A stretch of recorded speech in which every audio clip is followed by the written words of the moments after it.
Hey guys, welcome back to another episode of Matters of the Heart and Soul podcast. This is Janie, and welcome to a new episode. Today we're talking with Lani Gonzales. So, welcome to the episode, Lani. Thank you so much. I'm happy to be here.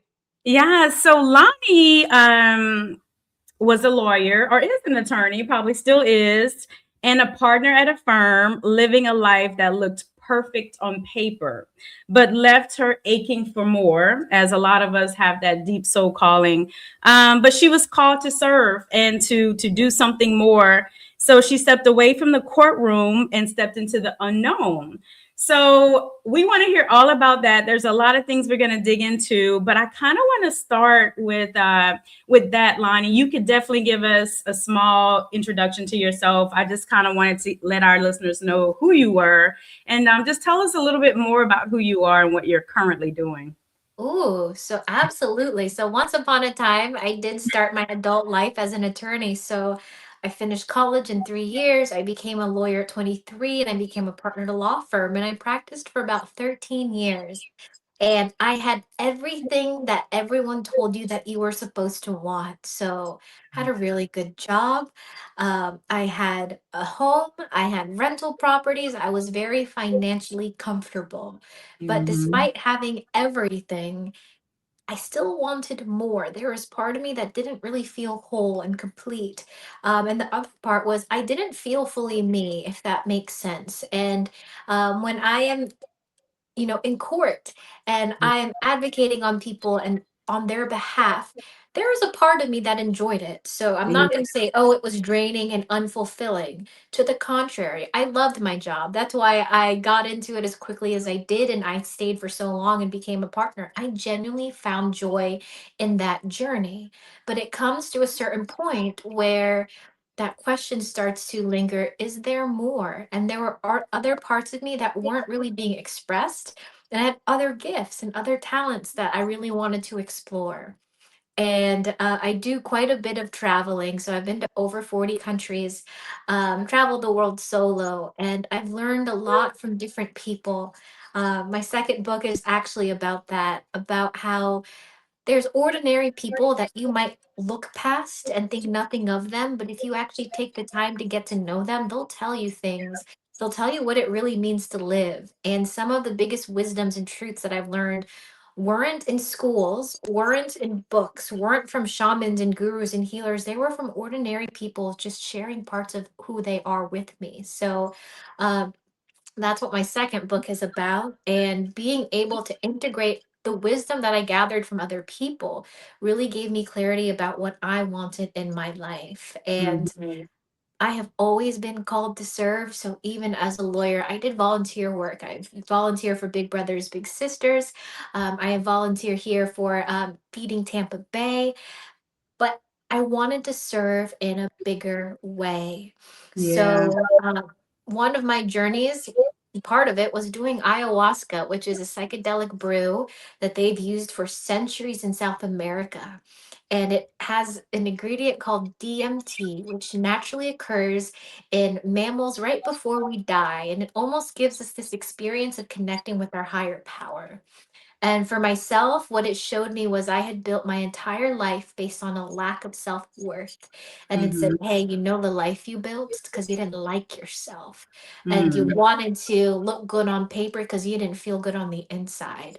And it showed me all those stories. It showed me all the trauma that I held on to that made me forget my worthiness and my wholeness. So once I was really able to take a look at that, um, another big thing came up, and what came up was, hey, this is what your life would look like if you actually built from a place of love.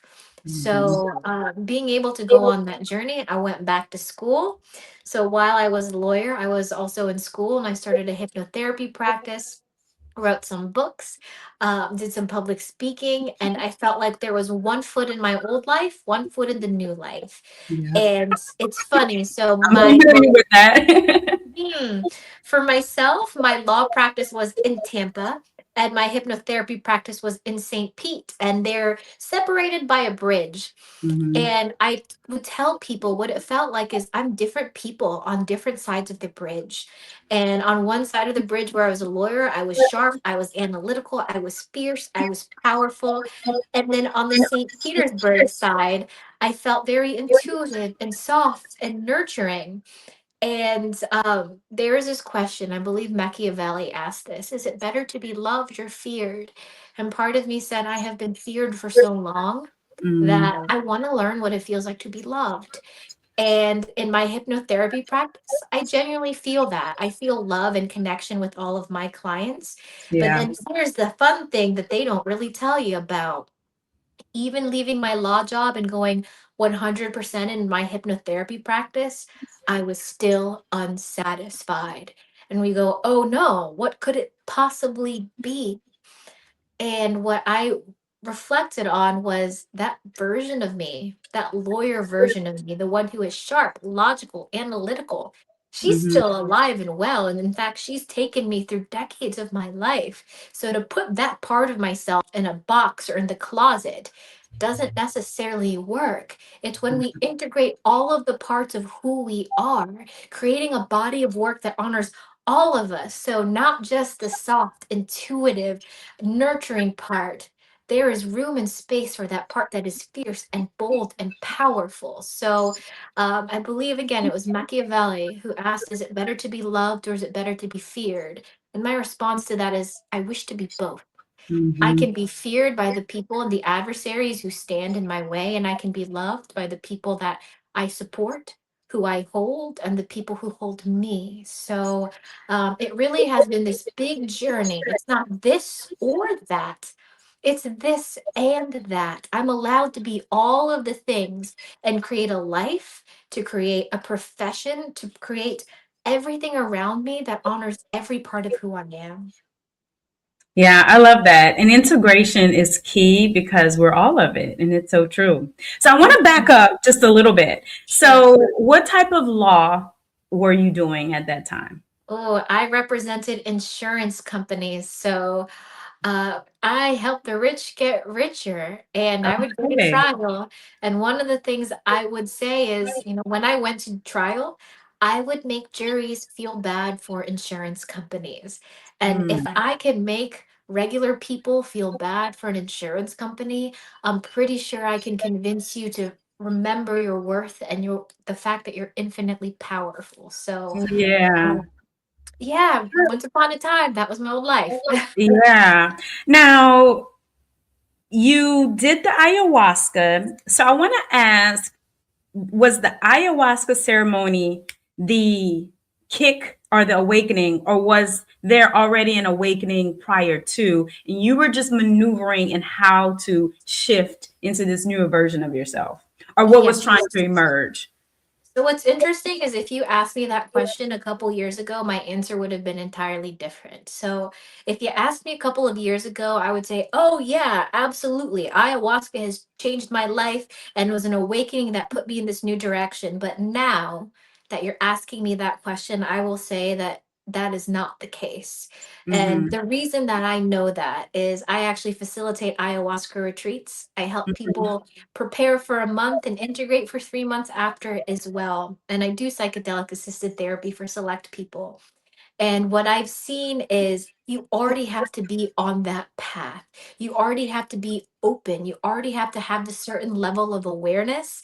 You Mm-hmm. don't just take ayahuasca and it solves all of your problems. There is no psychedelic that does that. And if you want to look at it from a scientific perspective, what it's doing is it's altering your brain chemistry and it's allowing it to rewire in a new and different way, but you got to give it something to work with. So I have brought clients and I've witnessed journeys where they didn't have this big, full life experience that I had, or this big life change, because that was not what they were ready for. That's not the journey that they needed at that time. So I say this for psychedelics and I also say it for hypnotherapy. You don't necessarily get what you want, you get what you need. So Mm-hmm. Yes, psychedelics and hypnotherapy can open doors substantially faster than traditional methods like counseling, but you still have to be walking on that path. I Mhm. had a client recently, last week, ask me about doing ayahuasca because she was feeling a lot of discomfort in the hypnotherapy process that we were doing. And I told her, guess what? You're going to feel a lot more discomfort when you're doing ayahuasca.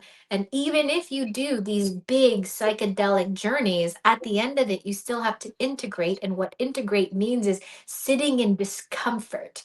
Yeah. So there's no escaping that portion of it. So I think a lot of times when psychedelics are becoming more popular and it becomes colonialized and commercialized, people Mhm. start using it as the next quick fix.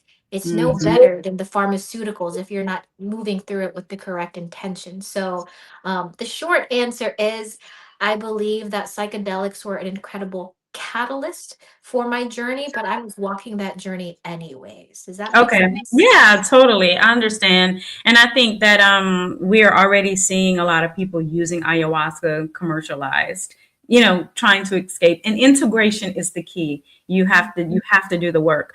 So you talked about unworthiness. That was what was revealed to you. You had lived a life of unworthiness and you were escaping, I guess, that by becoming a lawyer, becoming a partner, being bold, being fierce, being feared, all of that. So, can you speak a little bit about that? What did you uncover? Ooh, it's funny because I had gone to decades of counseling. I'd read all the self-help books. I meditate, I do the breath work. It's fine. I thought I was just gonna go into the jungle, drink something, and maybe get a few messages here or there. And I remember when I drank it and I sat, I kind of set this intention and I said, okay, I'm willing to see anything and everything except this one thing. And the first time I did ayahuasca was actually on my birthday. And for myself, birthdays were challenging because on my 8th birthday, my grandfather decided that he wanted to end his life. And that's something that I witnessed at my birthday party. So every birthday was incredibly difficult for me. And I had chronic PTSD. And there was an instance where my grandfather laid on the highway and was run over by a truck. And when I was doing ayahuasca for the first time, I was like, oh, this isn't working. I'm not noticing anything. I'm not having an experience. And I was like, I'm just going to sit here, I guess, and enjoy the jungle. But then I kept hearing a truck and I thought nothing of it. And I just heard a truck blazing by. But then I sat and I was like, wait a minute. Wait just a minute. We are in the jungle. There are no trucks here. So I was like, up. The one and only thing that I said I did not want to see was the very first thing that showed up. Hmm. And uh, basically, I had a very traumatic experience at 8 years old watching my grandfather's decision to end his life. But even before that, I had experienced rape, abuse, and trauma by the age of 4. And it really solidified my subconscious programming at that birthday party. I went, I know why this happened. I didn't deserve a birthday party. I didn't deserve to be celebrated. I don't deserve nice things. And I know why all this happened. It's because I'm not enough. I'm not good enough. There's something wrong with me. Hmm. I grew up in a very religious household, and the notion that they're fed to you is that you will be punished if you are not righteous and there's something wrong. So my brain went, there's something wrong with me. This is why this is happening.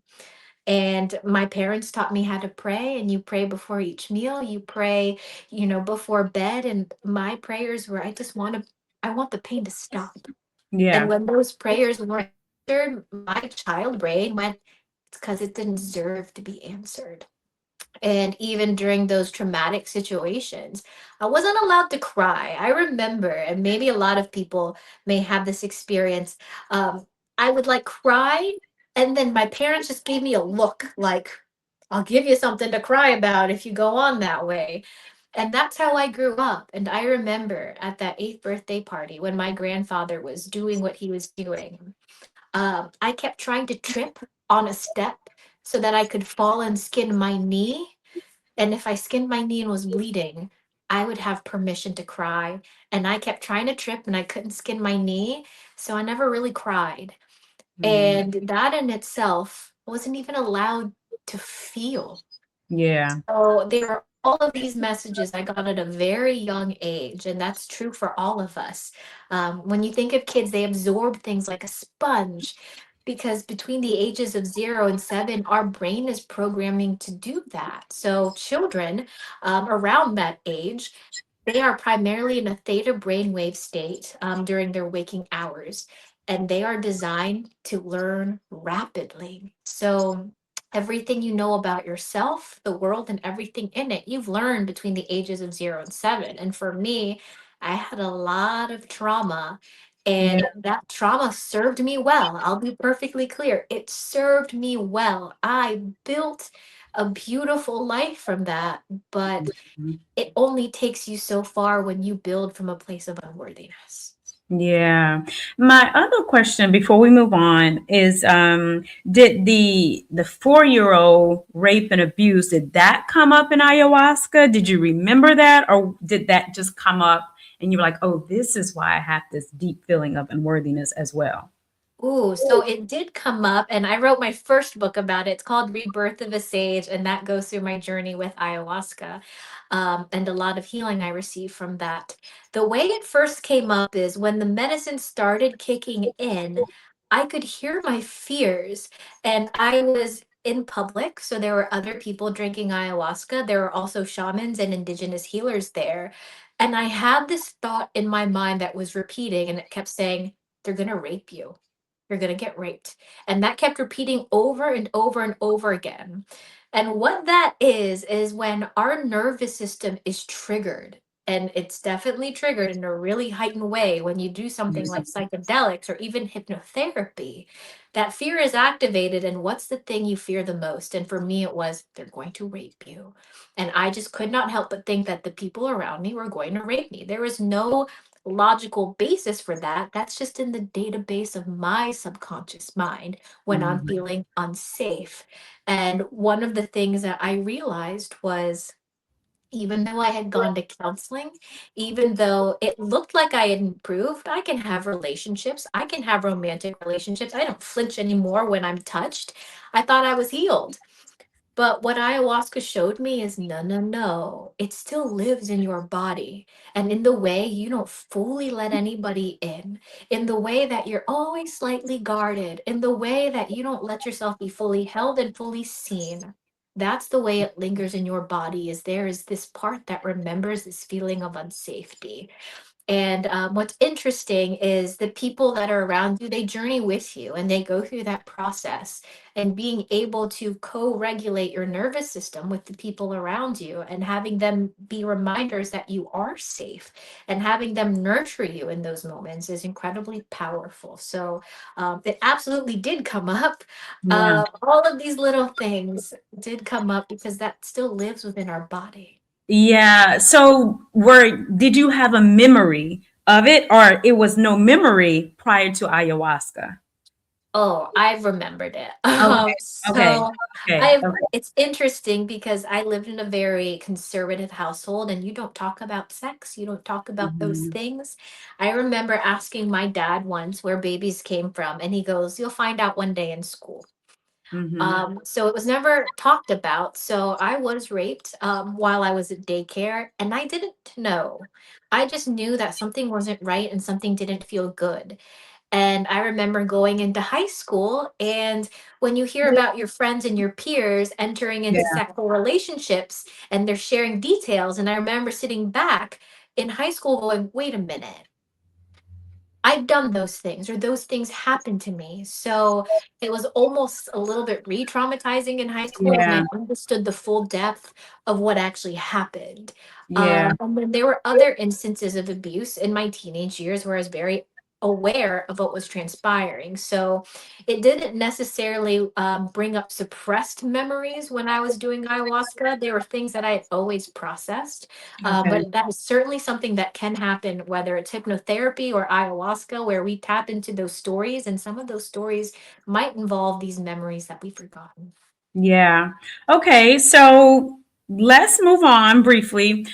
Let's talk about the subconscious and integrating. Because in my experience, the subconscious is where everything is running. Everything is running. And until you kind of do that deep dive under there and come back up, you're really just coasting in life. You're really just going through life doing the programming, but you're not really diving deep and seeing the deep needs that has to be healed, purified, and so that you can integrate all of it.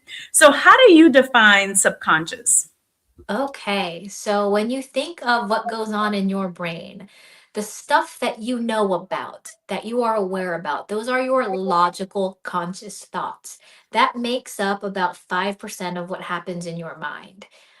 Over 95% of what happens in your mind is stuff you don't even know about. Things in the background of your mind. Think of it like as a computer. When you turn on your computer, you may have like one app open, you might have like a Word document open, you might have a browser open. But even though you have just those two things open, there's a lot going on in the background in order to keep that computer running. And it's the same with us. So, for example, you and I, we are talking right now about our logical, conscious thoughts. In the background, there are lots of things going on that we don't think about. So, for example, most humans are scanning for safety on a regular basis. Depending on who you ask and what the statistic is, some people say that your subconscious mind is scanning for safety every 90 seconds or so. And we don't Mhm. even realize that. So, it's all in the background. So, the subconscious mind, that is that program running on autopilot and in the background. And let me be clear about that. That's not bad. You don't want to be conscious of all of your thoughts all the time. Now I have to breathe. Now I have to blink so my eyes don't get dry. I have to Yeah. micro shift because if you sit in the same position for too long, your joints will ache and it's actually bad for your joints. Now there's an itch, so on and so forth. You don't want to be conscious of all your thoughts all the time. It is an evolutionary benefit that you don't have to use so much brain power. So your brain takes up a whole lot of calories. And if it's constantly dissecting to that full extent all the time, you'd have to eat a lot in order for your brain to survive its and that whole process. So the issue is not that we have this stuff running in the background. The issue is there a program in our subconscious mind that is no longer helpful and useful to us now?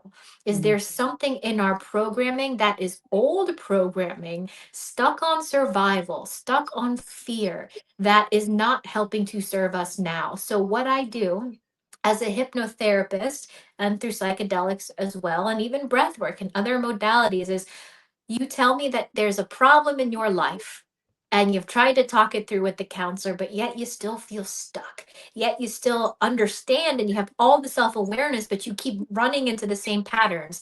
There's a program there that's no longer in alignment. So, what we do is we go into the subconscious mind by slowing down the brain wave states of theta and finding what that story is, where it lives in your body, why it was planted there in the first place. And then we modify that story. So we modify the subconscious program. And as long as it's in alignment with what you're trying to accomplish now, then you just keep going. So the idea is not, oh, I want to be 100% aware of 100% of the things that happen in my brain. That is not the case. It's Mhm. whenever something in my life is not what I want it to be, there's something going on in my internal processing, and we just shift the internal processing. So um, it's okay that we run on autopilot. In fact, it's a good thing. It's just who's running the show, what is that program? Mhm. Yeah, and I just lost my thought. Okay.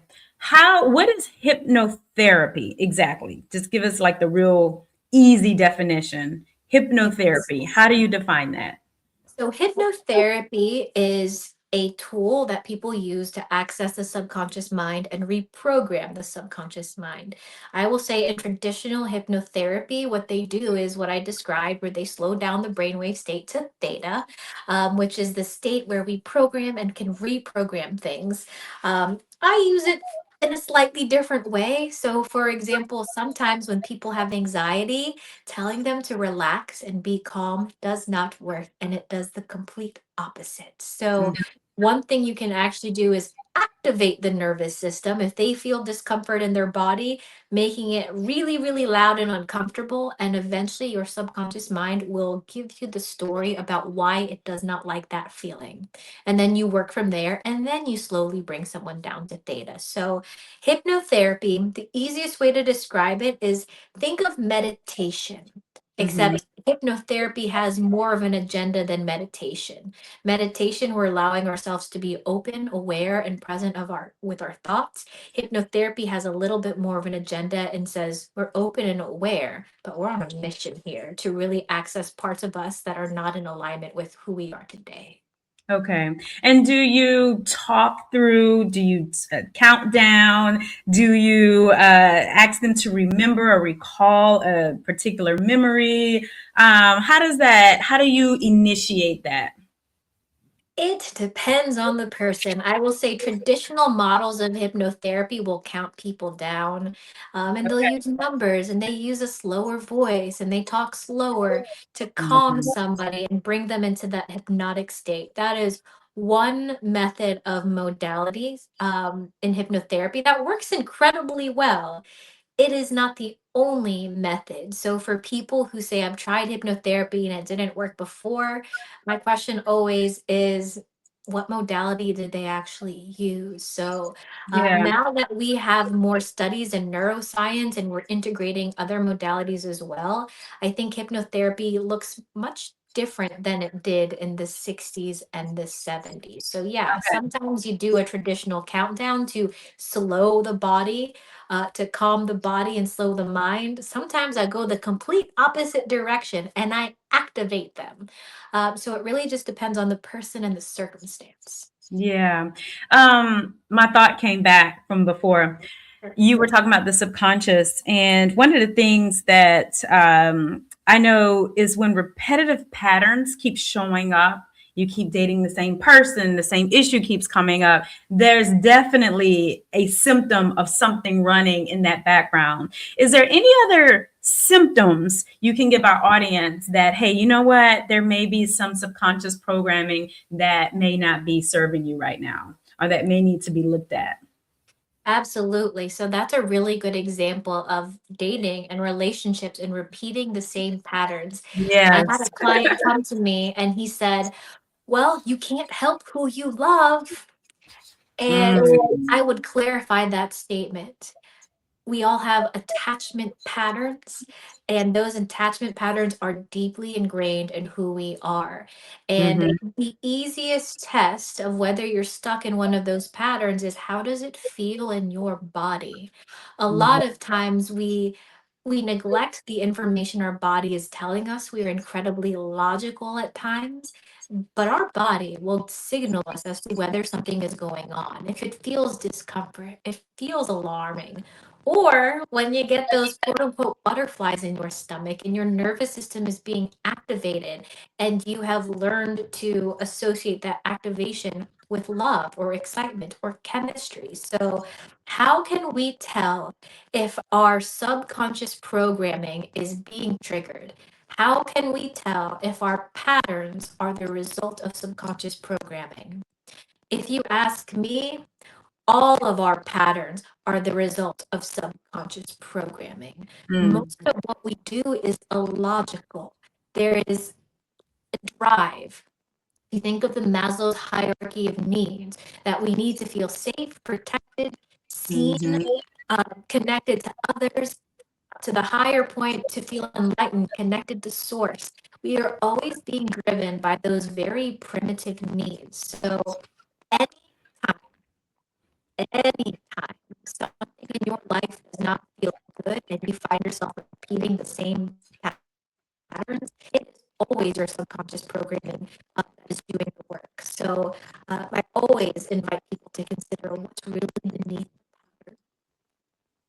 okay, Lani, can you hear me okay? Because there's a lot of static that I was getting while you were speaking. Did you hear that on your side at all? Can you hear me okay? When you're speaking, I do hear static. Yeah, I don't know where it's coming from. I don't know. Energy sometimes. It's like I don't hear it when I'm speaking, but I hear when you're speaking. Do you hear it when Yeah, I'm speaking? I can hear it when you're speaking as well. Um, hmm, okay. Is that better at all? Uh-oh. All right. Lonnie's going to come back in. Okay. Is this better? I can hear Yes. a little bit of static, but I don't know if Okay. it'll record on your end. Well, now it sounds better. It sounds a lot better. I just can't see you now. Oh, that's weird because I can see you. I see you and I Okay. see me. Hmm. Let's see. Let me see one second. Yeah. Nope. Can't see you now. Do you want me to Like it's like log you're. out? Yeah. Try logging out and come back in. I'll log out. Your screen's still there. Your name is still there. I don't know what happened. Okay, I'm gonna leave and open uploads page. I'm gonna leave. I'll be right back. Yeah. Okay. All right. Sorry about that, guys. Every now and then this does happen when energy starts to rev up. I've seen this happen in with a few people. It really does happen. So hopefully Lonnie will be in a second. Um, and I'm not sure if Okay. we'll I edit it out. Okay, I see you and I can okay. hear you. Okay. I can see And you and hear you as well. yes, and the static is gone. Okay. Listen, every now and then it happens with some people. I think it's an energetic thing No because worries. sometimes it does not happen at all. No So worries. you start getting into the subconscious and all of that. So, but everything's good. All right. So Okay. I think we left off on you talking about the symptoms of needing subconscious reprogramming. If you could just kind of go through that part again, I'm so sorry because it was really Sure. sad. No worries. So you asked the question of if someone is repeating the same patterns over and over again, and they know they should do better, but they're not doing better, how do they know if they need to look into their subconscious programming? My answer to that is you should always look at your subconscious programming, right? So if the logical tools are not working, you know better, but you're not doing better. That means Mhm. that there's something deeper going on, and it's worth exploring your subconscious programs, your subconscious beliefs. So, our primary driver for how we move into the world, how we make decisions, how we relate to other people is planted in our subconscious programming. So if you find that something is off and you keep repeating the same patterns and behaviors over and over again, it's not your fault. It's just your programming. Yeah. I agree with that. So, why is integration important? So, we recognize there's a pattern. We have gone to the hypnotherapist and therapy, and we're kind of understanding the subconscious patterns. Why is integration important? Oh, I'll explain what integration is. So, a lot of times people will get this clarity, they'll get this information when they do something like hypnotherapy. Because when you do hypnotherapy, you get that inner wisdom, that clarity, that meaning, that truth. And I Hmm. tell my clients, this is not enough. It is not enough for you to feel good in my office and feel good in this session. You have to be able to feel good and replicate this in the wild, in your everyday life. And that's where integration comes in. So, integration is the application of that Hmm. knowledge, wisdom, and truth into our lives. There is a saying, wisdom and knowledge is power, and I respectfully disagree. Knowledge is potential power, but you have to actually apply it for it to be something that creates change in your life. So, congratulations, you have more knowledge, you have more wisdom, you have more understanding. But if you don't actually take inspired action and Hmm. integrate it into your life and make changes, it doesn't the way it would. if you had actually put it into action. So that is the essentials of integration, is making sure we take that wisdom and putting it into application in our lives. So I say this to a lot of my clients because they get this wisdom, this healing, this truth. And I tell them, now you let life teach you.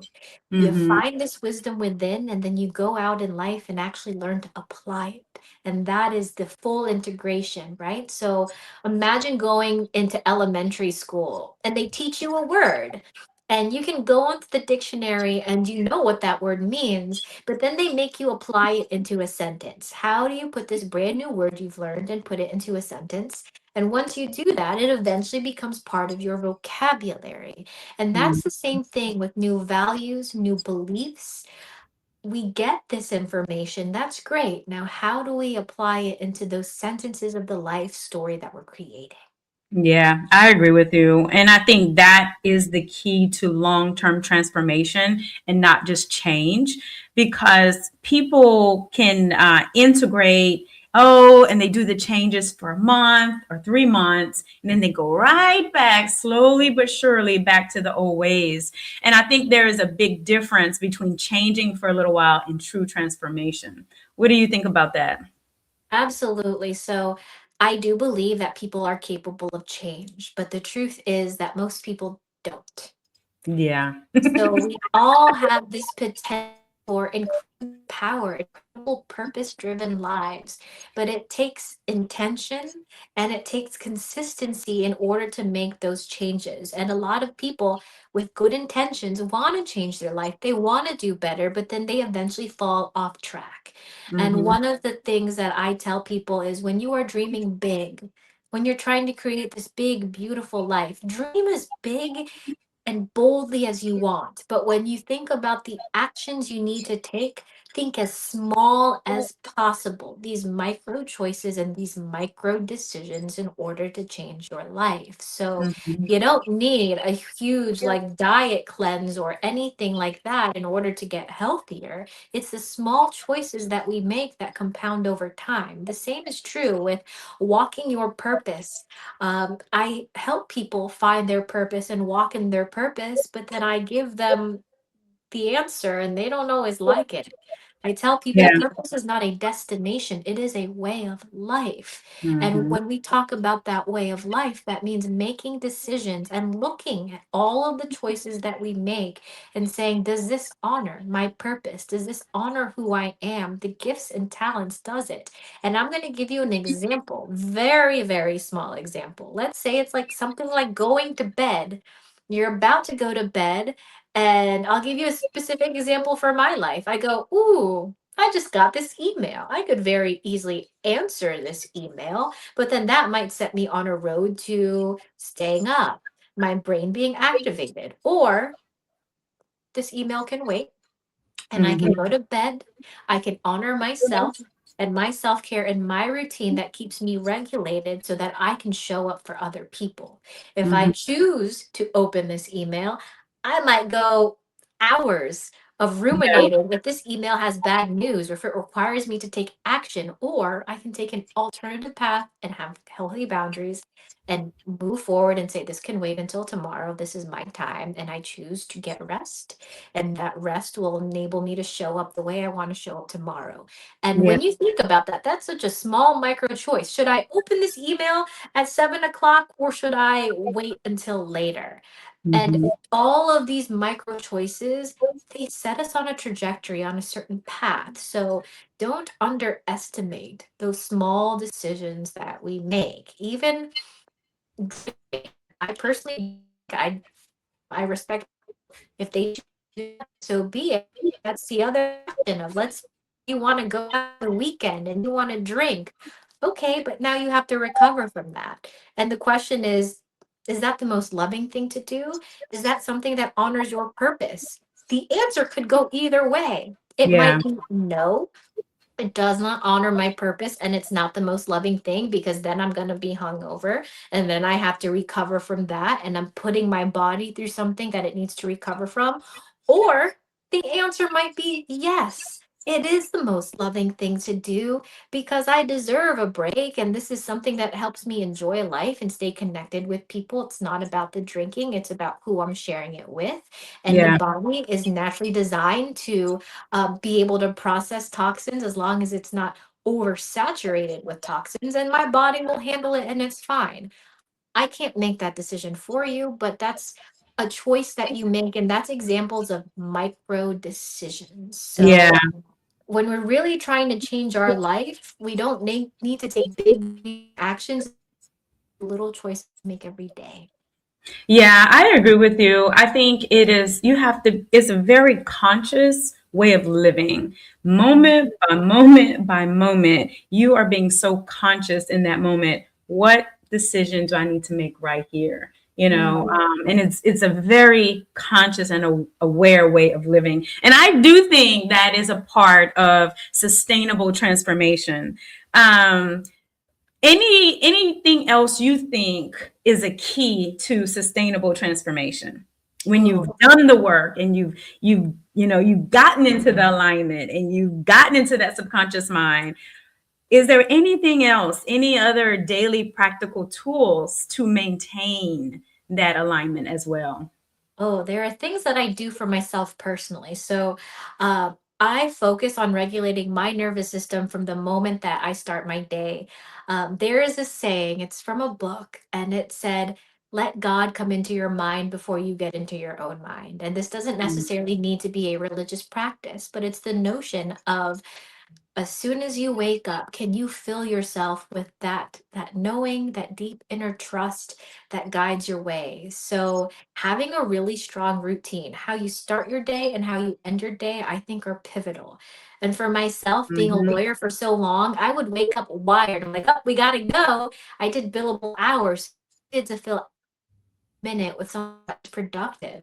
And I needed to train my nervous system that we didn't need to do that anymore. If you do that for over a decade, your brain, your body thinks it's normal. So yeah. I wake up at 5 a.m., slow, intentional, easy.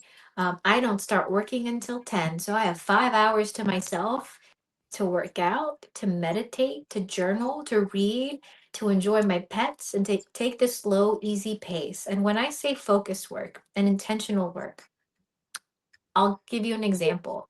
I'll drink tea in the morning, and when I make my tea, I check in with my body and go, what do I feel right now? Okay, I might feel tired. What do I need? My body says comfort. So as I'm making my tea, I imagine pouring comfort into my tea. And then when I drink it, being incredibly present. What does that feel like in my mouth? The warmth coming down. And imagine drinking in that comfort. Mhm, And that's a way to really slow down your body, live with more intention, and help regulate your nervous system. And moving forward in my day, when I make decisions, I always ask myself one question. What is the most loving thing to do? And I move with that. mhm, And people might ask, what does that mean? What's the most loving thing to do for myself? What's the most loving thing to do for other people? The situation, what does that mean? I'm very open ended with that and learning to listen to yourself. So I say, what is the most loving thing to do? And I respond and I move with whatever answer I receive. So, really living with that level of intention and connection because I find a lot of people they can connect. They know how to connect to their higher self, their higher power, and receive wisdom. The goal is can you do that? Eyes open, wide awake while you're living your life. So, the goal of meditation is not that, hey, you're able to sit with your legs crossed, with your eyes closed, and feel mhm, peace and zen in this quiet room. Most mhm, people can do that. The goal is can you keep your eyes open, be out in the real world, and still stay connected? To make mhm, life sacred, even if you're not sitting in ceremony, can you live with such intention that mhm. every moment feels like ceremony and you can have your eyes open? You could have traffic blaring, you can have the messages from the news, but yet you still stay connected to your higher self. Yeah. That's all.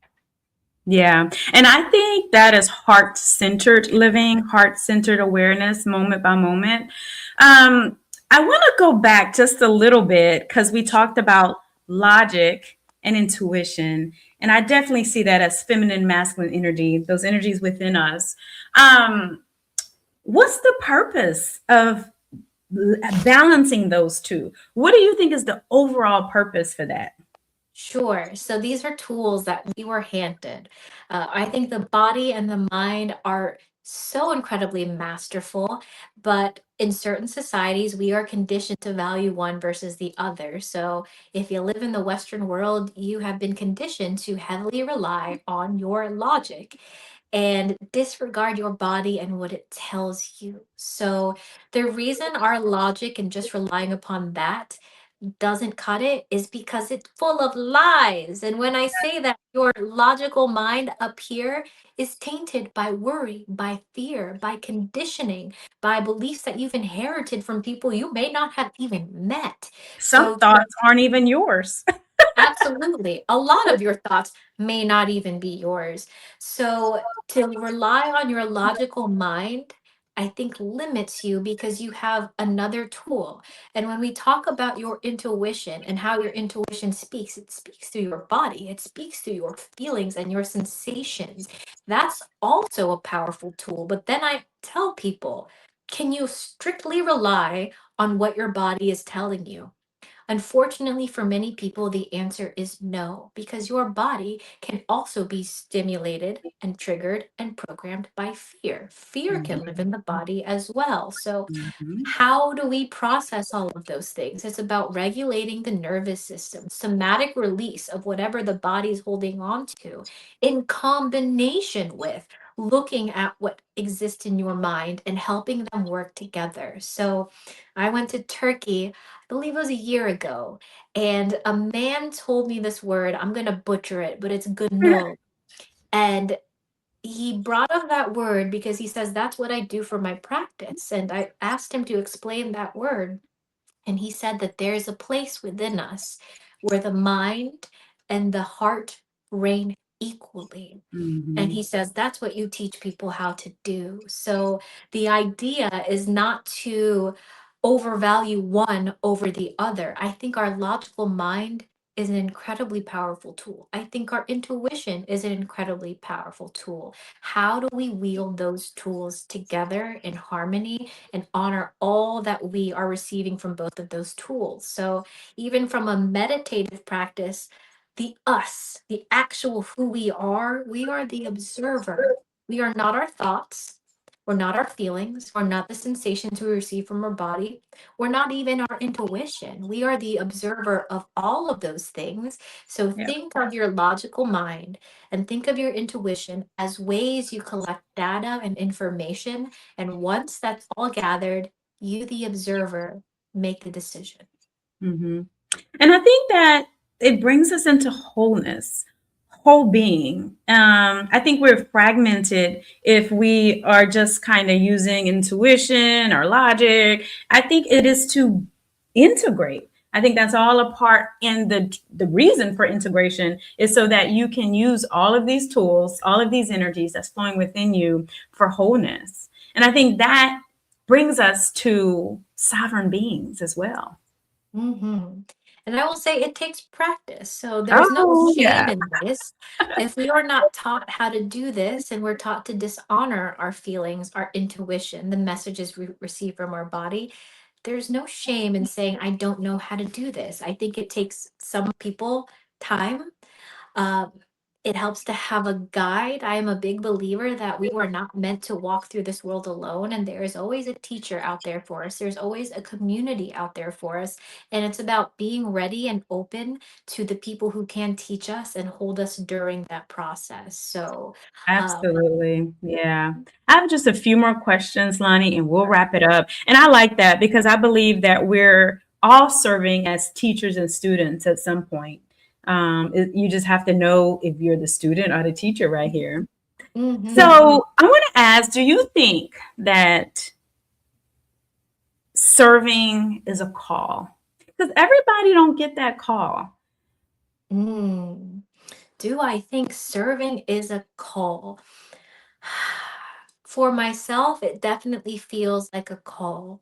So when I say that my heart has been called to serve, I have always felt that pull to show up for other people in that way. I've also noticed that I grew up with gifts that maybe other people didn't express as easily. So for Mhm. me, I would definitely say that it is a calling.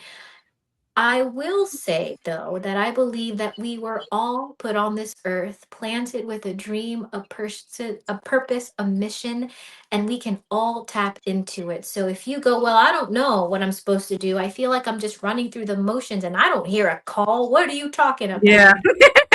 Sometimes Some it's just people, yeah, some people have that issue. Yeah. buried deep within us. And a story that I like to share is one of the origin stories in Hinduism.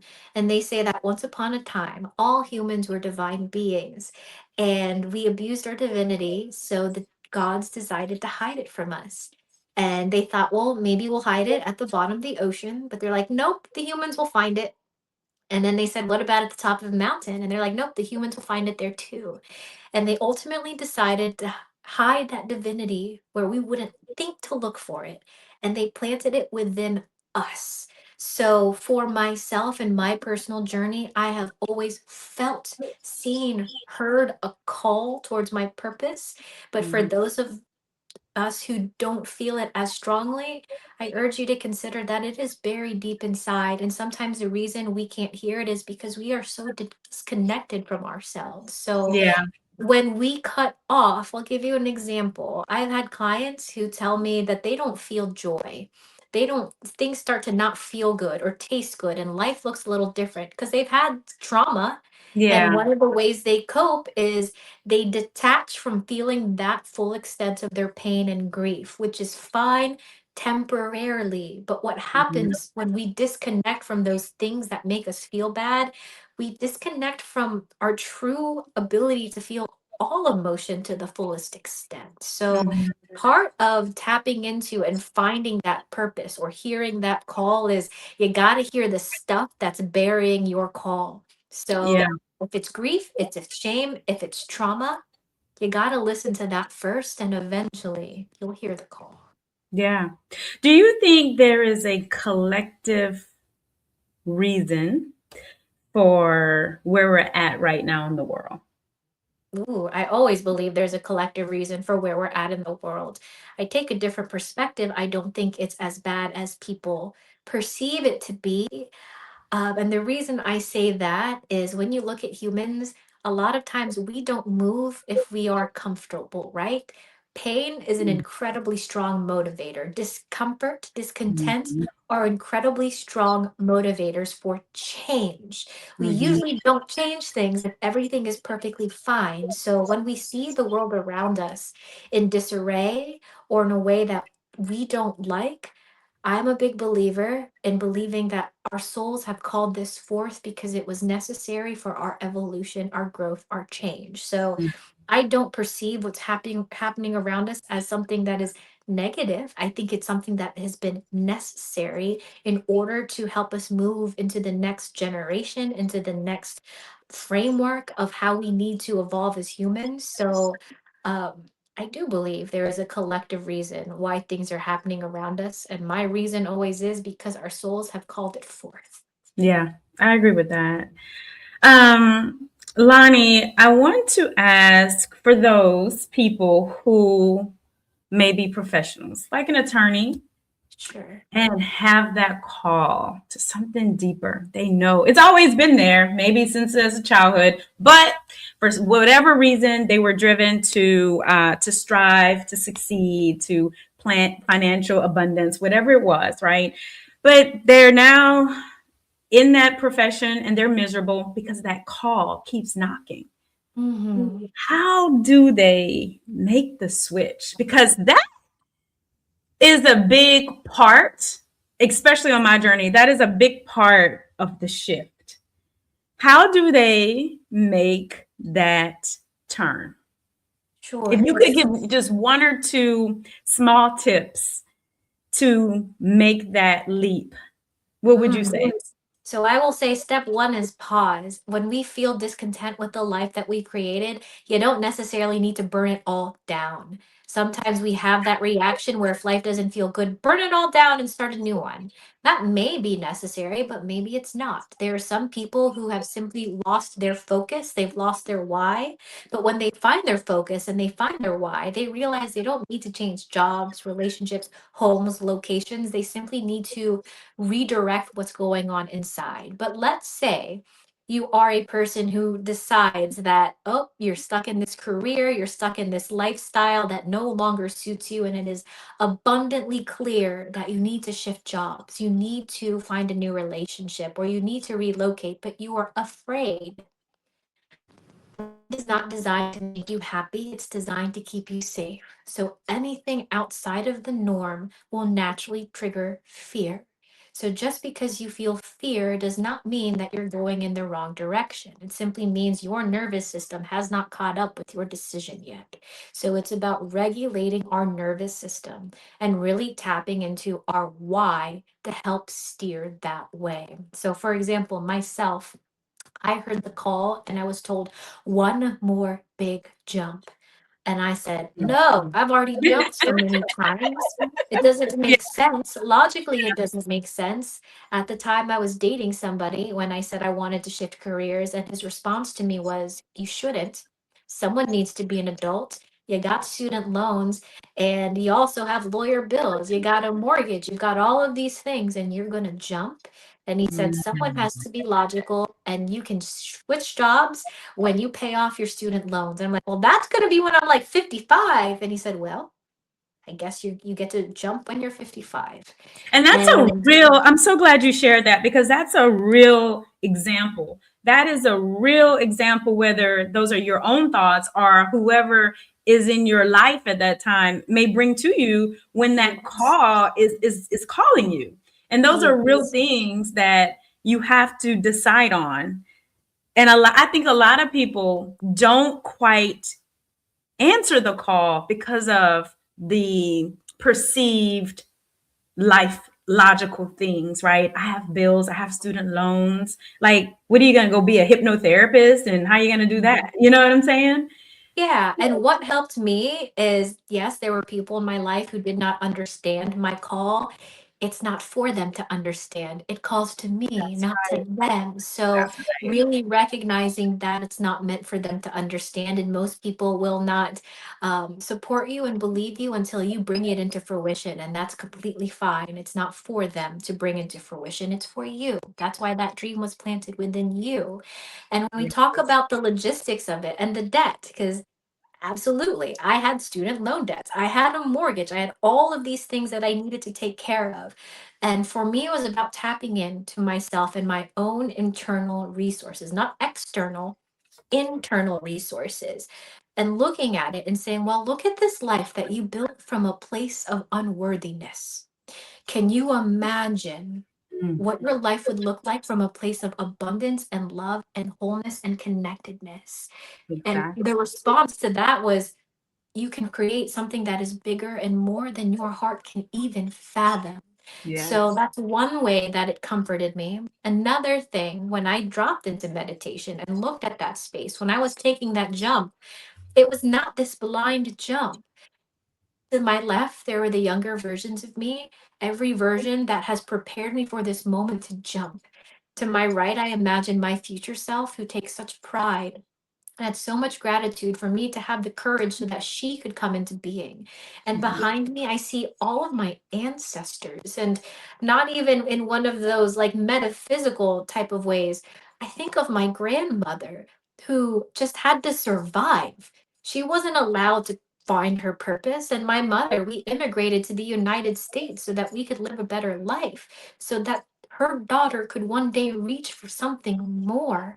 So Mm-hmm. every single thing that has happened, including in the lives of my parents, have been preparing me to jump. So Yeah. this jump is not this blind jump of I don't know what I'm doing, I'm not prepared. You have been prepared from the moment of your birth. That dream was planted, and every step has brought you to that ledge to jump. And Yeah. believing that you're supported. And for me, a lot of it is truly faith. And that's kind of what my mother said to me as well. It's having incredible faith. And when I say that my heart has been called to serve, I believe I'm serving a purpose greater than myself. And it is terrifying to Yeah. leave a high paying job, knowing you have student loans and debt, and jumping into a career that is considered a fringe career. But one of the things that I remind myself is my heart has been called to serve a greater purpose, and I will not be abandoned on that path. How could I possibly be abandoned on that path when I am trying to serve a force, a humanity, a community, a society that is greater than myself? Yeah. How would I be abandoned on that path? So I have tremendous faith that my heart has been called to serve, and everything that I need to be abundant will be on that path. Yeah, I like that. So, pause is one. You would say definitely pause. Your Mhm. call is for you, it's not for everyone else. You got the call. Everybody else didn't get it. So, you have to stay aligned with the fact that you got the call. Faith that it's all going to work out. And if it is a call, then you got to know it's greater than yourself and that you have your resources, whether it is your ancestors, whether it is, your spirit team, your whatever. You have all these people backing you up. So, thank you. That was just a summary of what you just Yeah. said, but I think those are really good practical tools because I know a lot of people who are wanting to make the jump and they just can't, you know. Yeah. And one more thing I can add to that is we have this fear sometimes of jumping. Entertain that fear. Use your logical mind. Okay, play it out. What is the Yeah. logical thing? Let's say that that fear happens. What's the worst possible thing that could possibly happen? And I'll give you an example for myself. Okay, I crash and burn. I lose a lot of money. What else? Maybe I feel embarrassed. My ego is wounded. Keep going. What else could possibly happen with that? Okay, you lose money, you can always make more money. My worst Exactly. case scenario is my business flops and fails, and everybody thought I was cuckoo for Cocoa Puffs, and I go back and get a lawyer job. So it really Exactly. isn't the end of the world when we entertain our fears and we take it down that logical path of what's the Yep. worst that can possibly happen. It's usually not that bad. And then asking yourself, what is the best thing that could possibly happen? And then asking yourself, what do you lose by not jumping? And I will say this, you can always make more money. And I Yep. know that seems hard for people. And I make this joke, you can go online and sell feet pictures or do whatever, right? There's always these ways to make more money, but you can't tell me how to make more time. That's true. So using the time that we have with such intention, love, and devotion to serving our purpose and what we're called to do, because you can't make more time. Yeah, I agree. I like that. And I usually do the same process. I usually ask myself, okay, will I die from this? And it's usually no. And Mhm. that's all I need. So use that logical analyzing, okay, and then just jump. So, one other question, Lonnie. Yeah. So, you have made the jump, you have done the subconscious programming, you have integrated for the most part. Now you're sitting with one foot in one world and one foot in the other world. And I believe that is our divinity and our humanity that we have to integrate day by day by day. What Mhm. are some tips and tools that you can give our listeners and how to live both in their humanity and their divinity? Oh, that I was think we are here to realize that. I think a lot of the great masters, right? Yeshua, so on. What that was the whole point. We are both human and divine, fully absolutely. human and fully divine. So, how do we do that? Oh, I think you already brought up the answer, and it really is integration, that we are both human and we're divine. And I have seen a lot of people tap into spirituality and tap into these higher realms of consciousness and think that they've reached enlightenment. And if you want to stay on that higher plane, so be it. But we are also here to have a real human experience. experience. So That's the idea is to take that wisdom, that knowledge, that healing, and bringing it down into the physical reality so that we can live to our fullest extent, right? So when we talk about how do we live this life that is both human and divine, recognizing that as humans we are perfectly imperfect, we are going to feel the full range of human expression, right? So a right. lot of times there's this toxic positivity where it's all love and it's all light. It is not all love and it is not all light. Can you sit in the darkness and hold yourself and still find purpose, still find connection in that darkness? And that's how we tap into humility, humanity, and divinity at the same time. So Mhm. when we talk about integrating what it means to be human and what it means to be divine, it doesn't mean always living in love and light. Can we find connection to source? Can we find fulfillment? Can we find peace no matter where we are on that human spectrum Right. of emotion? Mhm. Peace, even in the chaos. And I think that is so important. Just being okay with no matter what's going on outside of you, that you maintain that peace within you. And I think that's how we could integrate within and without, human and divine. It's just making Mhm. sure that that peace, even though it's very dark, it's very chaotic where you're at, you can just be. Absolutely. And I'm going to add the next level of that. Can you find joy? Can you find excitement? Can you Yeah.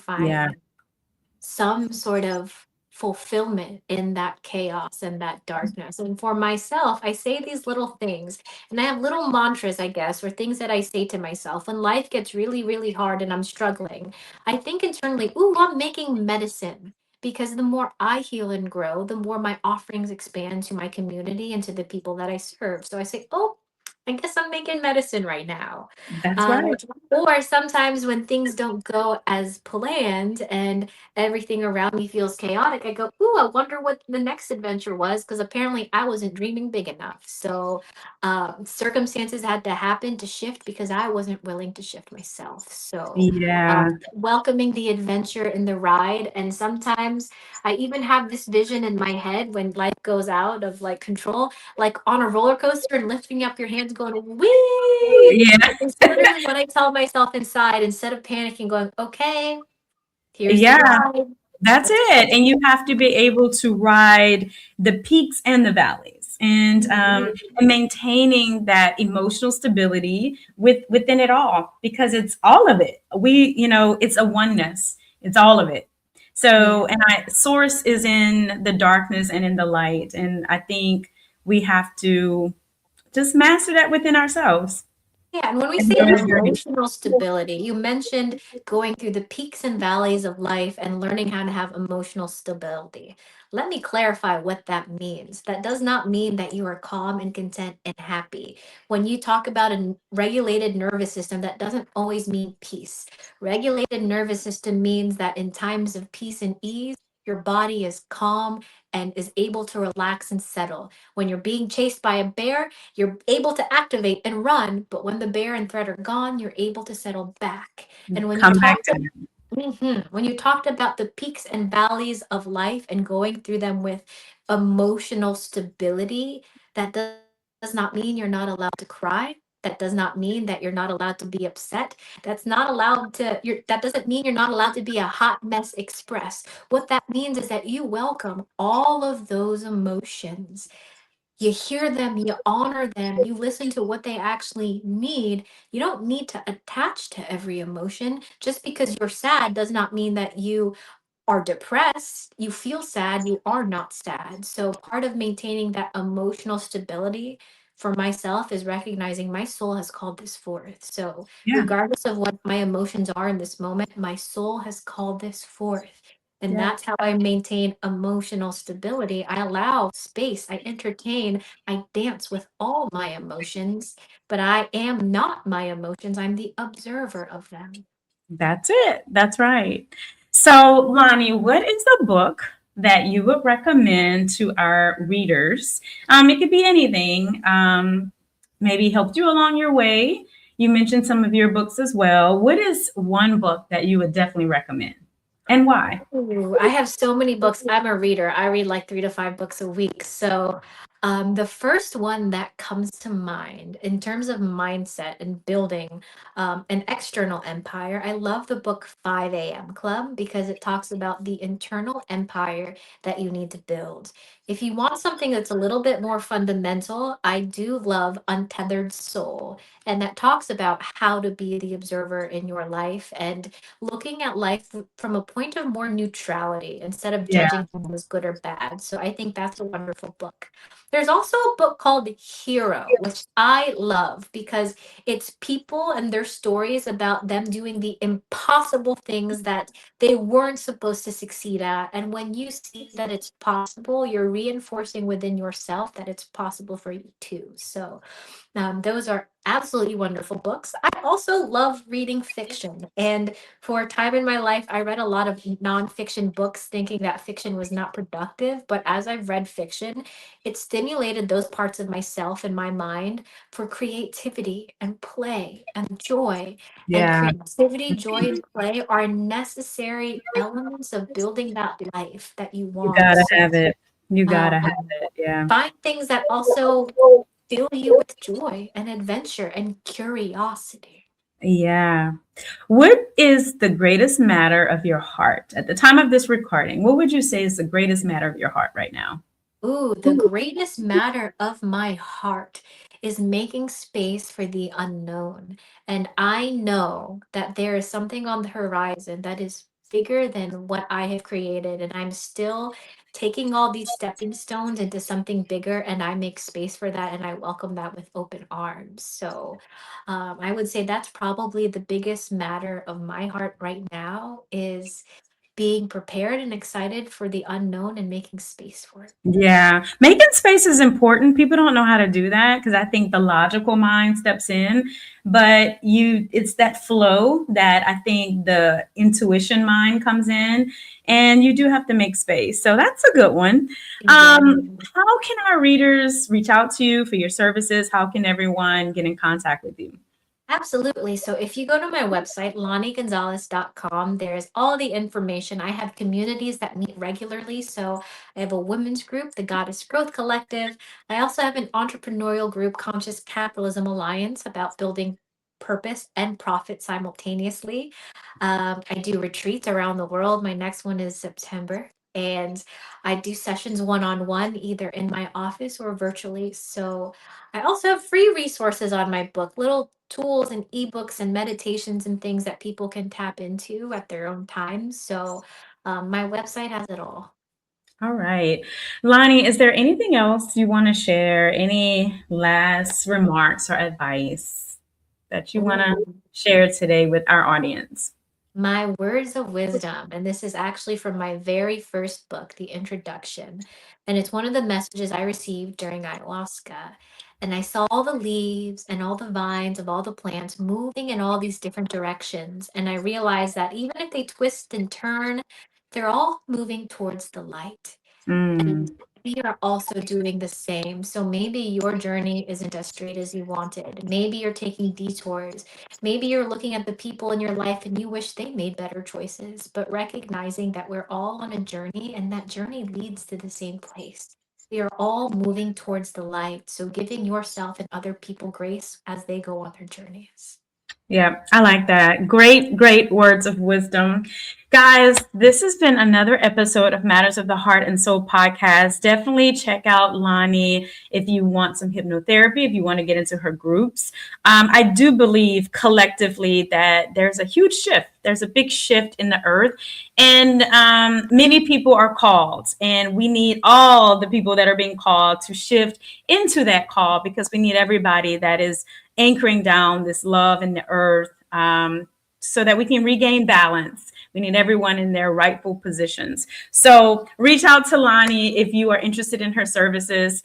And remember, guys, this podcast is inspired by love, relationships, spirituality, justice, culture, family, children, finances, freedom, personal growth, energy and vibration, universal principles, health, education, masculine and feminine energies, music, and all things of the heart and soul. This is how we reconnect our hearts with our minds for perfect alignment. And we'll catch you guys next time. Until then, take care. Thank you so much, Lani. You're so welcome. I hope the fuzzy, blurry noise stuff doesn't interfere